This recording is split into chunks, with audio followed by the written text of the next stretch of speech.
This is General Chemistry and Gas 101, Part 3, and these are just example calculations.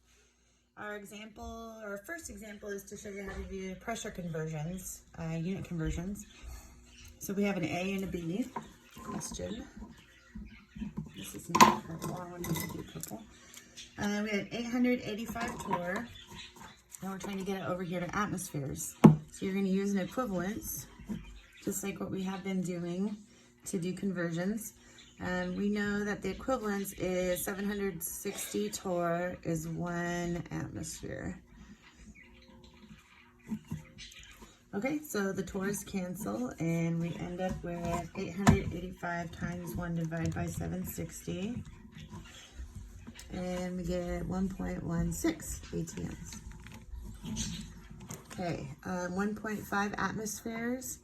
And then we can do 1 ATM on the bottom and 14.7 PSI on top. So 11.5 times 14.7, oopsie. 14.7 times 1.5, and we get 22.1 PSI. Okay, so that's example number 1. Example number 2 is a Boyle's Law problem. A balloon has a volume of 1.5 liters at 3.2 ATMs, and the question is, what is the new pressure that must exist for the volume to be 2.25 liters? So let's go through and just label this really quick. This is our initial volume and our initial pressure. What new pressure? So we're looking for P2, and this guy is our V2. Oops. Okay, so we know for Boyle's Law, P1 V1 equals P2 V2, and so it's just a plug and chug, really. Our P1 is 3.2 ATMs, our V1 is 1.50, P2 is our unknown, and V2 is 2.25. So we're going to do a little bit of baby algebra. Divide both sides by 2.25. And we get 2.13. So our P2 is 2.13. And since we put ATMs in, we're going to get ATMs out. All right. So in example 3 at Charles' Law, we have a sample of gas, has a volume of 3.85 liters. That'll be a V1. At a temperature of 20 degrees Celsius, this will be a T1, and we want to remember to change that to Kelvin, 293 Kelvin, and we want to know what is the new volume. So V2 is our question mark. We'll be at 25 degrees Celsius, so this is our T2, and remember this is 298 Kelvin. Okay, so Charles' Law, V1 over T1 equals V2 over T2. V1 is 3.85, T1 is 293, and we want to know what's the new volume, V2 at 298. Okay, so we're solving for V2. The way that I would like to show you how to do this is to cross multiply and set them equal to each other. So we're going to multiply these two together.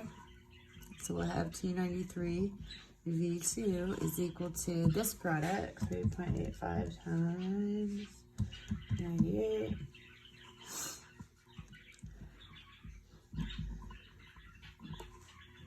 Okay, and then to solve for V2, we'll divide both sides by 293.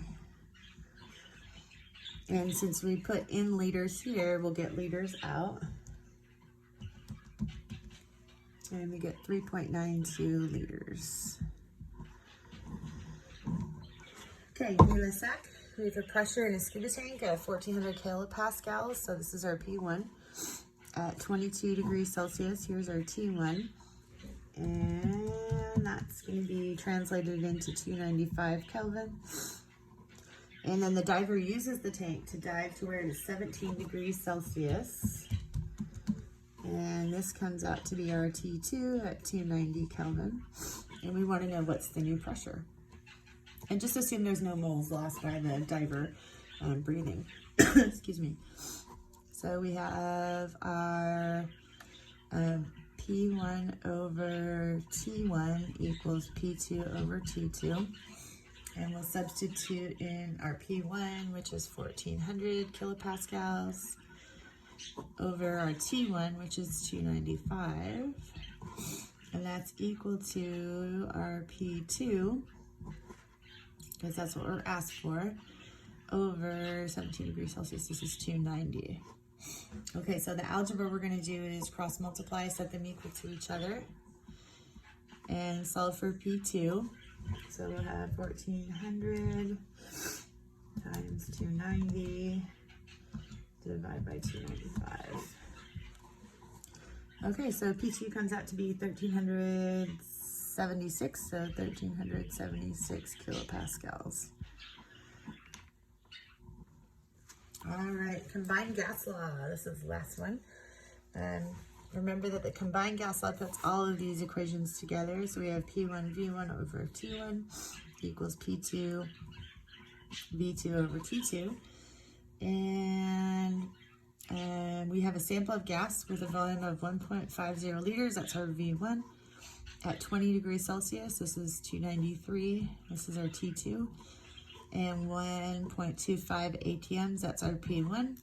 What will the new pressure be at 22 degrees Celsius? There's our T2. This is 295 Kelvin. And 1.35 liters. This is our V2. I have to squish this really small. So using this as a guide, we'll go ahead and substitute. Our P1 is 1.25. Our V1 is 1.50. And our T1 is 293. Let's see, and then our secondary is 295 for T2. And our V2 is 1.35. Okay, so in order to solve this, we're going to cross multiply, set them equal to each other. So we're going to multiply these guys together. We're going to have P2 times 1.35 times 293 is equal to these guys, 1.25 times 1.50 times 295. And then to solve for P2, we're going to divide both sides by the product of 1.35 times 293. So we'll go 1.25 times 1.50 times 295. Divide by 1.35, divide by 293. Hang on a minute, I think I messed up. 1.25 times 1.5 times 295. Divide by 1.35. Divide by 293. Yeah, okay. So our P2 comes out to be 1.40 ATM. And that's it. Okay, so look for gas 102 this week, and that should be, I think, the last of our gas stuff. I could be wrong. I'm not sure if we're supposed to put out new information on the last week of school, but I'll get back to you on with gas 102 probably tomorrow. Thank you.